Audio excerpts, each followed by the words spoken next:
We know what it is now, and we know what it can be again. An interview you'll only see on WGAL. Vendors at the Broad Street Market are frustrated with the lack of progress since the fire at that market's brick building 2 years ago in 2023. Welcome to News 8 at 5 on this Friday. I'm Lori Burkholder. And I'm Brian Roach. News 8's AJ Sisson spoke with that vendor. And AJ, you're learning it could be another year and a half before this project is complete.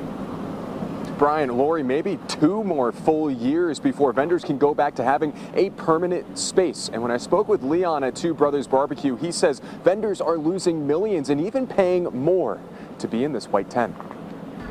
It should easily be able to happen, but I tend not to believe a whole lot that I hear until I see it. Broad Street Market vendors who normally sold in the now burnt brick building say they're paying 25% more in rent to be in a temporary space. We're at about 60 or 70% of our gross sales from what we did in the brick building, and that for me alone is going to be about $1 million in sales in 4 years.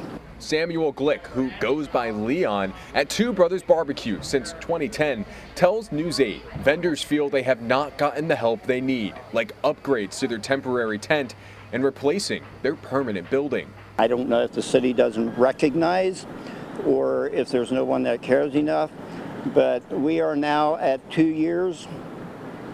It's probably going to be 4 years by the time we're in a new building. Architects submitted their final blueprint Thursday night, according to the Broad Street Market, but vendors say any progress is continually met with delays. We might seek legal representation, just to get the guidelines in order for the board and management as well as the vendors, so we don't have these changes time after time after time.